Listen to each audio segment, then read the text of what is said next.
Linus Karlsson wins it in overtime. Abbotsford takes a 2-1 lead on Colorado. The Canucks just one win away from the Western Conference Final. Let's break it down. This is Rink Wide.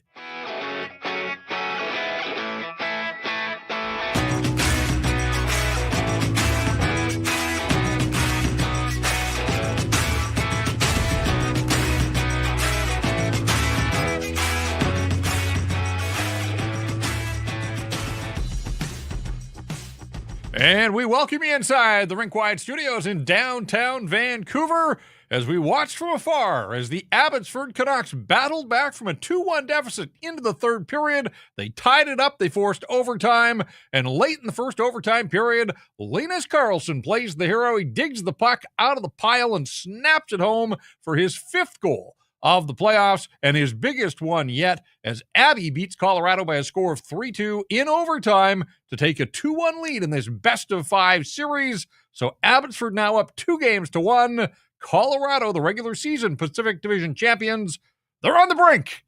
Yeah, one more win for Abbotsford and it's punching its ticket to the American Hockey League Western Conference Final. We got a lot to talk about and we'll do that as we have after every one of the Abbotsford playoff games. Dave Hall from Canucks Army is going to join me here in a couple of minutes. We'll have all our usual features, the 3-star selection, our stat that stands out, and we'll check out the American Hockey League out-of-town scoreboard. All of the other 3 series were in action tonight, and so there have been some developments. In fact, one team already through to the conference final. We'll update you there a little bit later on. But again, there is a ton to talk about in this hockey game. Another sluggish start for Abbotsford, and if there has been sort of one common theme, and we've talked about this with Dave, a little surprised that Manny Malhotra hasn't been able to address that, but it just seems that Abbotsford kind of tests the waters every night, gives up a bunch of shots early, and for the second straight game, gave up the first goal early, and didn't love the goal that opened the scoring in this hockey game, quite frankly, but you know what? It's a long game. And sometimes it's not. How you start, it's how you finish. And Artur Silovs made a game saver in overtime off former Canuck Jason Megna, breakaway from the blue line in after a bad Abbotsford turnover. And Artie came through there and kept Abbotsford in the game. And eventually they go down the other way. And it was Linus Karlsson, as we said. Some good work on the forward check. Puck loose in the blue paint. And Karlsson was able to find it in a maze of skates and snapped it home for the winner in a big celebration, as you can imagine. It takes a bit of a hit after the goal, but you take the hit, pay the price. He gets the last laugh, and so do the Abbotsford Canucks as they've got a leg up now in this series that has been so evenly matched. These teams were separated by 2 points in the regular season, and here they were going to overtime. They had both scored 7 goals in the series through the first 9 periods, but Abbotsford has now outscored Colorado 8-7 by virtue of the overtime winner. Officially 18:47, the time of that goal. Linus Karlsson is team leading 5th of the playoffs. Ty Mueller getting the only assist for the time being, and we'll see if they add a second helper there, because I thought there were others that were in on that play, but right now on the American Hockey League game sheet, it is Karlsson for Mueller at 18:47, and look, the Canucks don't care if there's a second assist. The goal is all that really matters, and all that matters for us is that you're out there and enjoying Rink Wide, as we did throughout the regular season with the Vancouver Canucks, and turned our attention to the Abbotsford Canucks and their playoff run, and it's one win from extending into the Final Four. Rink Wide always a presentation of Bet365. And if you want to get in on the action for the Stanley Cup playoffs, at Bet365, they've got you from game props to player props, totals, the money line. You can even bet on futures like series winners, conference champions, the Stanley Cup champs, and much, much more. Whatever your bet, it's never ordinary at Bet365. Download the app and get in on the game. An official partner of the Stanley Cup playoffs, must be 19 or older. I see we already have a super chat, so we thank you for that. We'll get to it momentarily. And we certainly will solicit more super chats. We love the super chats. And our super chat charity partner all season long has been a terrific one, the BC Mental Health Foundation, changing the game, changing the face of mental health and addiction by supporting breakthroughs in care, public understanding, research, and knowledge exchange. And our super chat from Hugo Mugo, who has been a regular here in the YouTube live chat. And he says some huge saves from Silovs, great win. And we did document his best save of the night. There were others, but without a doubt, stoning Jason Megna. And Megna was all around the puck in this hockey game. I just want to check the final statistics here. 8 shots on goal for the former Canucks. So he had 8 of Colorado's 37 shots by himself, but he couldn't beat Shilov's. His only goal in the series so far, the empty netter the other night in Colorado's 5-3 win on Sunday. All right, we're going to get to Dave Hall from Canucks Army here in a sec. He will be feverishly typing out his farmies, and I look forward to reading those a little bit later on, but we've got the business of Rink Wide to get through, and we're going to borrow Dave for about 10 minutes time. Dave, is always a presentation of the Toyota BC, or the Pacific Toyota dealers, and they want to tell you about the Toyota BZ4X, 100% electric. Yeah, you plug it in overnight, and away you go in the morning, backed by the peace of mind of knowing it's a Toyota and that spark of joy you get when you pass a gas station and everybody else is lined up to fuel up. And there's the added perk of being able to access HOV lanes when driving an EV, even when you're by yourself in the vehicle. It's got all the cargo capacity. It can handle all the terrain that you take it on, from the city to the slopes or wherever your life takes you. And right now, when you choose the BZ4X, you can get a $5,000 incentive. You can also finance a 2025 BZ4X LE all-wheel drive from 0.9% APR for 36 months. Visit shoptoyota.ca or your local Pacific Toyota dealer today. All right, let's bring in Dave Hall from Canucks Army, who has joined us here throughout this playoff run. And there have been some good ones, Dave, but maybe none better than this one for the Abbotsford Canucks. I mean, obviously, when you eliminate another opponent, I suppose, hard to argue with those wins, but they have put themselves in position now to eliminate the Colorado Eagles in Loveland on Friday night. That's when Game 4 goes down, and I didn't know how long this one was going to take, but ultimately 18 minutes and 47 seconds of overtime, and there were chances on both ends, but ultimately it's Linus Karlsson pulling that puck out of a maze of traffic and firing it home for the winner. What did you make of tonight's performance? Well, yeah, it almost didn't make it to 18 minutes. Just moments before, Silovs came up huge on Megna's 8th shot there after a pretty egregious giveaway by Jet Wu there. So, yeah, big win. I mean, you can't get more huge than that. Up one game in a best of 5 on the road. Now they got 2 games to close it out, and as we talked about the other day, hasn't been. It's been a long time since they've lost back-to-back games. So it is what it is. And you know what, they brought up an interesting point on the cast tonight too. Is they're now 12-0-1 in on road games since February. So yeah, it's been one heck of a run for them. So it's good for them. Look, you and I have done this after all the games, except the one that you were away. But a common thread has sort of been waiting for the Stars to take control of a hockey game, and down 2-1 in the third period. It was terrific to see Max Sasson step up, big-time shot from the right side, picked his far post and in. That was a goal they needed. It was the kind of effort they needed from one of the players, I feel, that has to lead the way. And look, Max has had some nice nights, and he's always wheeling out there, and his speed is always on display. But in terms of a bottom line, it had been a little bit cold of late. So I just thought that was critical for this team, obviously, to get the overtime win. They had to get it to overtime, and Max Sasson tying the game midway through the third period. Absolutely. I was thinking of the show as soon as he scored that. Like, thank goodness he finally scored, because as you said, we've been talking about him every single game, how the feet are moving. He's just not putting anything in the back of the net, really. So it was a big goal. Nice little assist there from Jonathan Lekkerimäki as well, who's, obviously got the monkey off his back. So, yeah, a nice snapshot. That was a real clutch, especially in the third period when, Colorado came out. I thought they were the stronger team in the starting of the third. So I thought that was a big goal to swing momentum on their end for sure. Well, they had that power play early in the third period when they were down, and that kind of felt like a missed opportunity because they really didn't do much. Then they got the power play early in overtime when Mark Sandin got called for tripping, and I did kind of feel like maybe Abbotsford dodged a bullet because it looked like there were trips on both sides, but they elected to call the one on the Colorado player, put Abbotsford to the power play. Look, there are 2 teams out there, and we marvel at Abbotsford's penalty kill, and again, it goes 3 for 3, so it's up to 29, a run of 29, plus the shorthanded goal. They're still a net +1, well shorthanded here in the playoffs, which is incredible. But, boy, Colorado's aggressive on its penalty kill as well, continuing to cause problems. Abbotsford didn't do anything with its power play in overtime, which was a little disappointing. It's been a struggle for a couple games now. They just haven't really been able to get much going. I thought there was a few power plays where they had some nice movement, and even in overtime there, I know Chase Waters got a pretty nice a nice play, which came off of some nice movement on the perimeter there. But all in all, they just haven't really been able to generate much, and that's even with guys like Lekkerimäki, and it just seems like they're really missing a distributor like Atu Ratu, who really works things on the other halfway wall, which we've talked about already in a couple games now. But yeah, you're hoping for a little more from not only Lekkerimäki, but a guy like Carlson, who obviously ends up scoring the game winner here. But he's a power play merchant who feasts in front of the net, and so you're hoping for a little more from him. But at the end of the day, he's the one that got it done. So.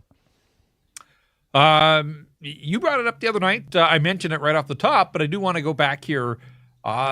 The fact that this team does seem to take the temperature of the game before it really cranks things up. And it's bizarre because we know that they're a terrific team. Here they are. They're up in this series now. They've spread their scoring around, got some of their stars involved. But for all the good work that Manny Malhotra has done all season long and here in the playoffs, I am surprised that he hasn't been able to push the right buttons to get his guys to come out firing because again, they gave up an early goal for the second straight game. I think the shots were 7-1 at one point for Colorado. Now, at the end of the period, the shots are 13-12. So this one kind of mirrored the other night as well, where midway through the period, Abbotsford finally kind of got the speed of the game. But it is bizarre that it just takes them a while to find their game.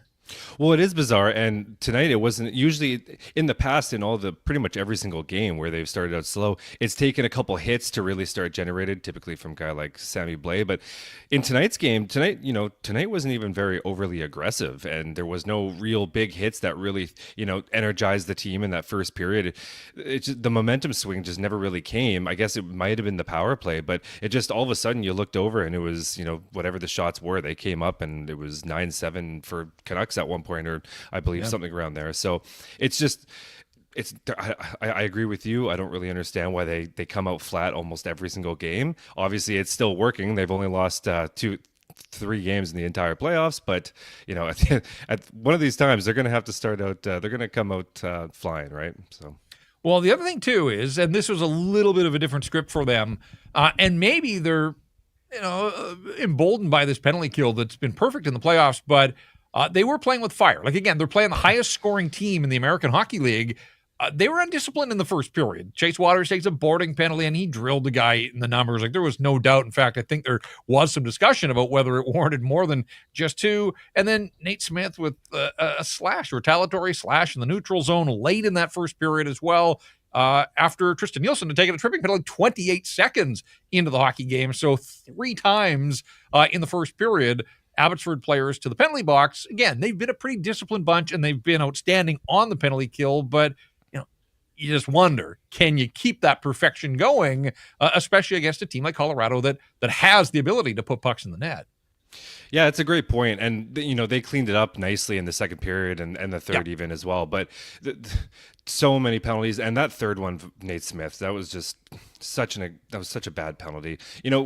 Was he really aiming for where he eventually hit? Probably not. But even so, that's such a bad penalty to take at the very end of the period after, they kind of got away with one, that period, I'd say. So eventually, they were playing with fire. They cleaned it up eventually, and luckily, now they're 29 for 29. So, at the end of the day, it's water under the bridge. But it was a good thing that they cleaned it up because it was getting bad for a while there.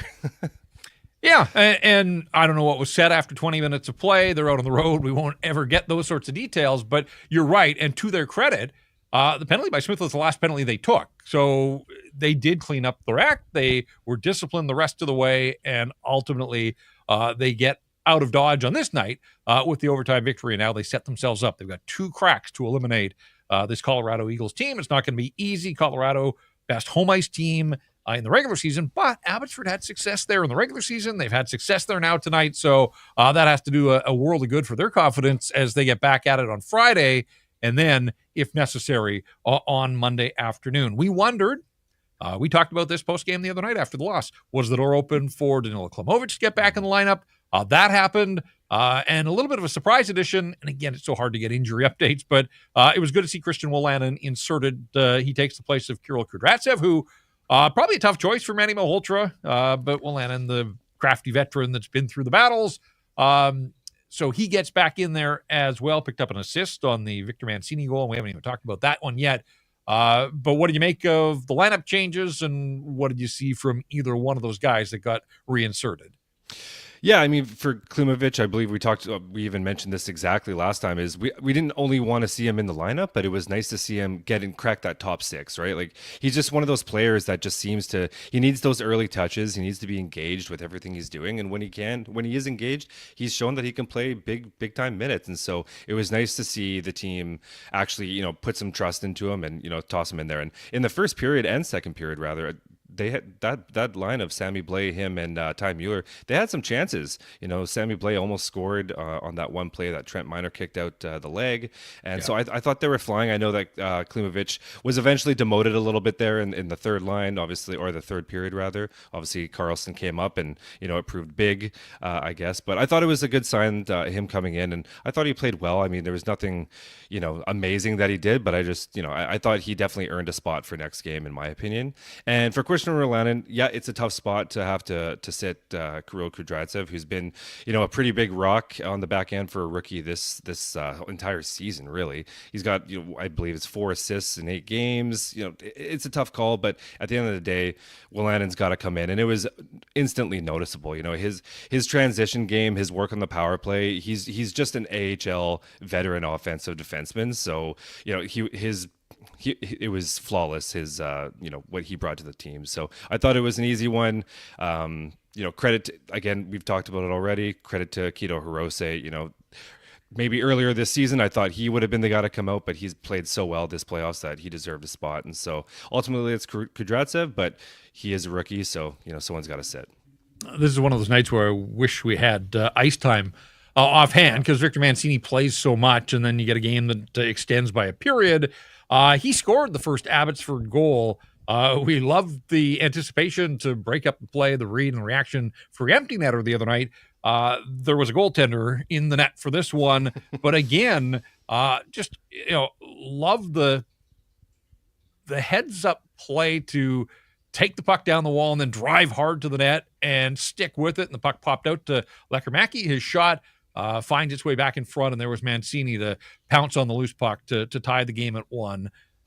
We've talked about confidence level, just sort of this will to make things happen in the American Hockey League. Played a little safer at the NHL level, and that's understandable as a young guy coming to a new franchise. But, they kind of unleash him down there in Abbotsford, and another really solid performance. And, man, you'll take the contributions offensively as well. But I liked a lot of that whole sequence that led to his goal. Oh, I mean, I think every Canucks fan would be lying if they said they didn't love the ability to just drop the shoulder and just drive to the net. The cut back into the net is just something else. And then to win out the battle, to get that rebound too. Like, all in all, he started the play and he finished it. It was just beautiful. But even earlier in the period, rather, killing a penalty, he was in the corner. He knocked down 2 guys on multiple occasions, basically a one-man show behind the goal line, just single-handedly knocking the puck out of the player's sticks. So he's just a unit out there. I thought he was the best player by far in the first period. I thought I didn't notice him as much in the subsequent periods, but in the first, I mean, not with the goal aside, his play was just very noticeable, and he's just been one of those guys all playoffs long. I know he leads the team in ice time throughout this entire playoffs, and he's just been an absolute horse back there. So it's one of those things where he gets thrown in the JT Miller, quote unquote a toss in, and it's quite evident now he was not just a toss in, and he's going to give Tom Verlander a nice little run for the Vancouver Canucks next year, I believe. So I see lots of people in the chat wondering why we're not talking more about Jonathan Lekkerimäki. Let's go there, because again, you can see the confidence growing. He's in on each of the first 2 goals, primary assists on those 2, scored the other night. So yeah, I mean, it's starting to happen for him. And he had that chance with about 8 minutes to go, puck in front, and one replay looked like it may have grazed the crossbar. One looked like maybe the goaltender got a piece of it. Whatever the case, he was that close to putting Abbotsford in front late in the third period. And so another good sign. I mean, that's where you want to see him with the puck on his stick, and more often than not, he'll make it happen there. Yeah. Didn't go for him then, but again, you're just starting to see this young player that is looking like the player that both the Abbotsford and the Vancouver Canucks want him to be. Absolutely. And, even if he doesn't score a goal or, produce any assists in that final 10 minutes, he was dangerous. He was creating all the offense. He was out there. I thought he didn't even leave the ice at one point. And in the final 10 minutes, he was all over the place. And you could just really tell that once he scored that goal last game, there was a real big relief off of his shoulder. And just since then, he's looked really good. And I think he did hit the crossbar on that one, and it's just such an excellent release, just to get it off that quick and in that tight. It's something special. But yeah, at the end of the day, he doesn't get any more points than the two that he got earlier. But I thought in that last 10 minutes, he probably could have set up a couple plays there. I just thought he was very, very dangerous. So it's a good sign for him. It's a good sign for the Canucks, and it couldn't have come at a better time when they're now up 2-1 with a stranglehold on the series. So. I'm a little surprised, actually. The final box score has him with just 2 shots on goal. It felt like a night where he was shooting more than that, but maybe that was a few that missed the mark, whatever the case. They only marked down the ones that were shots on goal. So Abbotsford has, they haven't wrestled home ice away because the remainder of the series still there. And let's not lose sight of the fact that this is a Colorado team that was 26-6-2-2, so 26 of 36 during the regular season, and had won its first 2 on home ice here in the playoffs. So this is the first time they've lost at home in the postseason. As we saw on Sunday, though, this is a quality team. There was a response then. I would expect that there will be a response on Friday. And so I won't be shocked if you and I were doing this on Monday afternoon as well. But I just love the fact that Abbotsford has put itself in a position to step into the batter's box and take 2 cuts now to eliminate the Colorado Eagles. That overtime goal was so huge because whoever gets it wins this hockey game and also puts the opponent on the verge of elimination. And so Abbotsford is up, and now it's Colorado. They've run out of chances. They have to respond, and pressure does strange things in sports. So we'll see how Colorado handles that, and we'll see what Abbotsford can do with this opportunity now. 1 win away from the Western Conference Final. It's incredible. And I think, next game, they have to make sure they're coming out strong. They have to come in hot. They can't let Colorado score that first goal because, they have 2 games to take this. But if they lose that 4th one, then they're right back on their heels, right? So that's obvious, but it's an important game. So, let's hope they can start out strong, and let's hope Seelovs can bail his team out a couple more times this time around.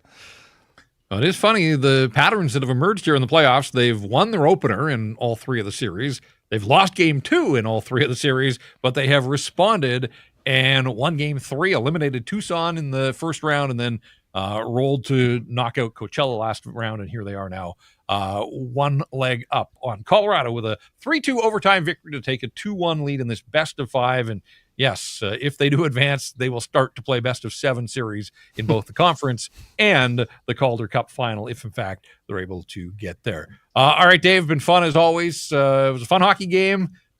Thriller in overtime, and Abbotsford comes out on top. So they've set us up. Do it again on Friday with a chance perhaps to talk about a team that is moving on to the American Hockey League Final Four. We won't get ahead of ourselves, but you and I will be back to do this on Friday night, and we'll see where this journey takes the Abbotsford Canucks and ultimately where it takes us here on Rink Wide. But as always, appreciate it, and we look forward to your Farmies, a full breakdown of everything we saw down in Loveland, Colorado tonight. Right on. Thanks so much. We'll see you on Friday. All right, there you go, Dave Hall from Canucks Army. And as we said, we borrow his time after these games because he's frantically typing out the Farmies, and make sure you check those out as he covers everything that went on in the game, not just the goals, but the highlights, video, all of it. So it's always a great read. If you missed the hockey game, then it's a chance to catch up on everything that went down at Blue Arena. Announced crowd of 5,089. So it looked like a decent atmosphere in there, but not as many as were in Abbotsford, about 2,000 shy of the crowd count out in Abbotsford on Sunday. And we'll see what a Friday night crowd. This is midweek. We know in the American Hockey League that midweek is a tough sell, even in the playoffs. So I would imagine that there's probably going to be more people in there. It's a long weekend down in the States, Memorial Day, and that is why Game 5, if necessary, on Monday. They'll play Friday night, and then they get the weekend off. Game 5 Monday, a 3 o'clock start local time on Memorial Day, the holiday, 2 o'clock Pacific time. So, yeah, matinee, no holiday on this side of the border. So, you have to, well, we'll be on after. So, maybe I was going to say you have to sneak us on at work, but maybe it'll be quitting time by the time that Rink Wide starts. Whatever the case, anytime Abbotsford's playing here in the playoffs, we're going to be doing this with the post-game coverage. So we're having fun with it. They seem to be having fun scoring goals and winning hockey games. And the more they do that, the more we'll be here doing Rink Wide as well. Let's get to the 3 stars of this hockey game, a presentation of Greta Bar YVR. And we'll tell you about a big event coming up at Greta here on the weekend. 3 stars in the building. Linus Karlsson is named the first star. Jake Wise and John Ludwig are the other stars. They were the goal scorers for the Colorado Eagles. So those are the stars in the building. We've got different stars here on Rink Wide. Our 3 stars, Linus Karlsson, the game winner, and 3 shots on goal. There's Jonathan Lekkerimäki, 2 assists, 2 primary helpers, 2 shots on goal as well. And the big goal by Max Sasson. So, yeah, it was an overtime game. It was a tight game, but clean sweep on Rink Wide. It's the Canucks post-game show. So we decided to go with 3 Abbotsford players. And there you go. Those are the 3 stars. I mentioned the big event coming up this Saturday, May 24th. Greta is turning 3, and they're throwing their 3rd birthday bash.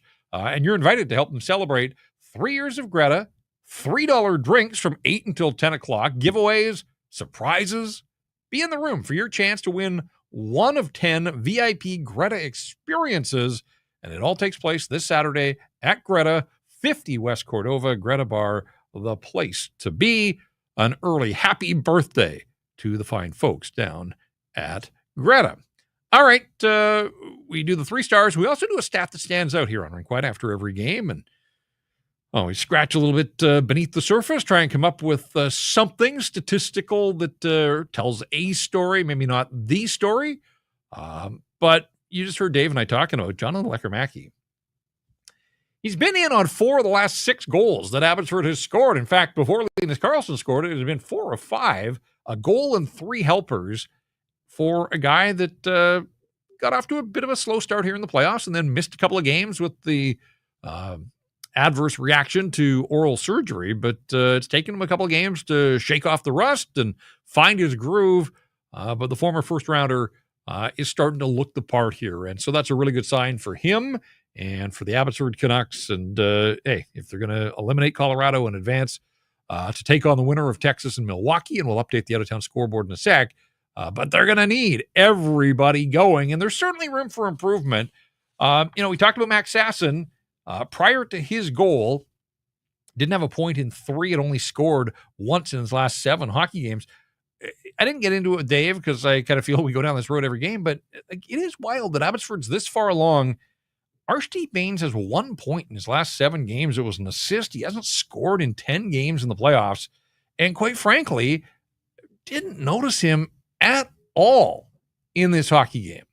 And that's a little bit troubling. But they win, so it's not that big a deal. Sammy Blais, who's involved and picking up points along the way, but he's gone 7 without a goal now. Ty Mueller has 1 point in his last 6. So, defensively, again, against this high-scoring Colorado team, they shut them out on opening night. They give up 2 through almost 4 periods here. Now, Colorado did score 5 the other night, but in 2 of the 3 games, the Canucks have been able to keep this team in check for the most part. And even though I didn't love the first goal that Ludwig scored off the sideboards 4 minutes into the hockey game, not much that Artur Silovs could do on the second goal, the one by Jake Wise, late in the second period. Final minute of the second, I thought that might be a turning point. Those are tough goals to give up, but like the resolve of Abbotsford didn't go quietly and ultimately tied the game midway through the third and then win it in overtime. So, a lot to like from this Abbotsford team. They spread their offense around. Linus Karlsson has emerged as the goal-scoring leader up to 5 now. And has scored in a bunch of different ways. As a power play goal, here gets an overtime goal, has scored an empty netter in there as well, has scored a 5-on-5. So Linus Karlsson is certainly emerging as a force for this Abbotsford Hockey Club. in the playoffs, as he did in the regular season and has for a couple of regular seasons down there. This guy's a tweener. We know that. At the AHL level, he excels. At the NHL level, the scoring isn't there, although late in the season certainly put his best foot forward to try to earn a job out of training camp with the big league team and has that one-way contract for next season. So we'll see where it goes. I mean, the contract can be buried in the minors. That's not really the issue, but he will be paid like an NHLer, regardless of where he is playing, Vancouver or Abbotsford next season. But the fact that Jonathan Lekkerimäki is starting to come along offensively, that's a great sign for him in the hockey club. The stat that stands out, and it's a presentation of Resurrection Spirits. And you've heard us talking about bogey juice for a while now here on Rink Wide, and now it's your time to get on the bogey train. And trust me, this is a bogey train you won't mind being on. Bogey juice, a remarkable blend of crisp apple and kickin' ginger. It's combined with simple syrup and a top-shelf vodka. The company likes to say it's a hole-in-one for your taste buds. You can drink it neat or on the rocks. You can mix some soda in there. Your choice, but make sure you stock up on bogey juice. And to get you started, use the code SP15 and get 15% off bogey juice product and merchandise. Check it out at bogeyjuice.com.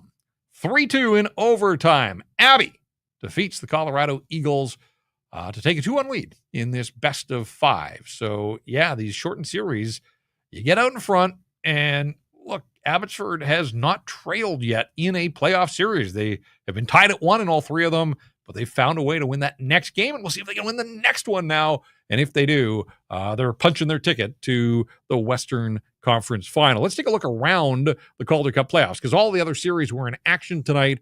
Texas pulled away from Milwaukee to post a 6-1 win on the road. Texas has taken a 2-1 series lead there. The remainder of the series is being played in Milwaukee. Milwaukee was the higher seed, but Texas has a 2-1 lead. So pretty good night for the Dallas/Texas Stars organization. Dallas beats Edmonton in the opener of that Western Final, and Texas defeats Milwaukee by a score of 6-1 to grab a 2-1 series lead. Over in the East, Charlotte swept higher-seeded Hershey with a 6-3 road win, so the two-time defending AHL champs are done. There's going to be a new Calder Cup champion. What a run for the Hershey Bears, but they drop with a thud.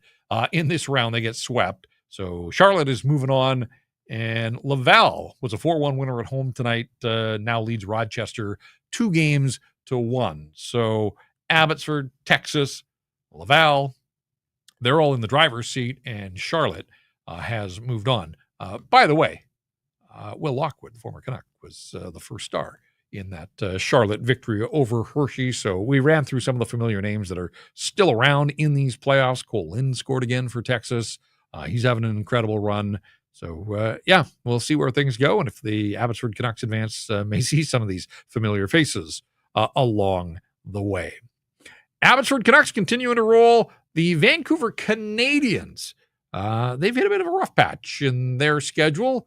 They're out on the road right now, and for the remainder of this week, they're in Eugene, but they're going to be home again starting on Tuesday, May 27th, when they host Hillsborough, and that homestand includes a fireworks night, a We Care Wednesday, a Friday nooner, and a family fun Sunday when the kids get to run the bases after the ball game. Looking ahead to the month of June, we're not that far off. Some great promotions coming up out of the ballpark. There's Dog Day, pretty self-explanatory. Blue Jays Day, I think that one sort of speaks for itself, and Marvel Superhero Day as well. For the full game schedule, the promo schedule, and for tickets, check out CanadiansBaseball.com. All right, Victor Mancini, Max Sasson, and Linus Karlsson, 3 guys that all appeared in a number of games for the Vancouver Canucks this season. They come through for the Abbotsford Canucks in this one down in Colorado. Loveland, Colorado, about 80 miles an hour north of Denver. That is the home of the Colorado Eagles. So we'll see how much longer they're playing home games. If Abby wins on Friday, that is it. And Colorado's season will be done. If they win, they'll push this thing to the distance. And for the second time in these playoffs, the Abbotsford Canucks will have to play a deciding game in a series. They did that in the best of 3 opener against the Tucson Roadrunners. So Abby fell behind 1-0, but tied it up midway through the first. It remained 1-1 until the final minute of the second.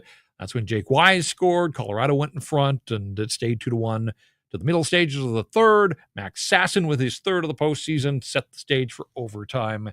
And Linus Karlsson is the hero on this night, his fifth of the playoffs from Ty Mueller at 1847. And we did the 3 stars. Honorable mention to Artur Silovs, who, again, gave up the early one and then went into lockdown mode. End of the night, Colorado outshot Abbotsford 37-33. So Artur Silovs makes 35 saves. Trent Miner was good again in goal. This has become a goaltenders duo for the most part, which may be a little surprising because Colorado was the highest scoring team in the American Hockey League. Kind of thought that there would be goals galore in this series. So you have to give Abbotsford credit for getting the defensive side of things right and holding the fort. Certainly. They did it again here this evening. All right. That's going to do it for us here on this one. Before we go, got another super chat. This one from Steel Dog, who says, thanks for your great work, Jeff. Hey, we appreciate that, Steel Dog. And we think everybody's doing great work that's checking out what we're laying down here at Rink Wide. Been a ton of fun. We had hoped that Abbotsford was going to get on a substantial playoff run, and certainly they have held up their end of the bargain. This is game number 10 of the playoffs. They're going to play 11 for sure. We know that they will play 12, either on Monday or the opener of the next round. And if they are playing the opener of the next round, then there's going to be a bunch more hockey coming your way here with the Abbotsford Canucks. So, all right, we're going to, I see somebody else in the chat asking about Aatu Räty. There hasn't been any update. I don't believe that he's on the road trip here. So I'm not expecting to see him in this series. A little concerning. Updates are tough to come by. My hope, though, is that this isn't the kind of injury that's going to keep him out for the remainder of the season. And I don't know that. But if it does that impact his ability to train fully come summertime? So I don't want to speculate. We'll ask around and see if we can come up with any sort of update to give us a sense of whether we might be able to see Aatu Räty should the Abbotsford Canucks advance to the next round. All right. Atsu Nickel was at the controls tonight. He didn't bargain for overtime. He was getting his first chance to help us out producing a Rink Wide here in the playoffs, and he was down for 3 periods. I had to twist it. You got to stick around. I need a producer. So he had no choice, really. But yes, we all worked a little OT on this night, but hey, Abbotsford won, so it was worth it. But we thank Atsu for his work behind the scenes, and we thank everybody for their contributions in the live chat, the super chats as well. Tell a friend, because we're doing this again on Friday. It's a 6:00 start Pacific time, so we'll be on whenever the game is over. If it takes 3 periods, 6 periods, whatever the case, we're not going anywhere. When the game is over, that's when we fire things up and get it up and running here at Rink Wide. So again, thanks so much for joining us. We appreciate your support, whether it's the NHL version or here on the American Hockey League playoffs. Back to do it again on Friday. That's when we'll talk to you the next time here on Rink Wide.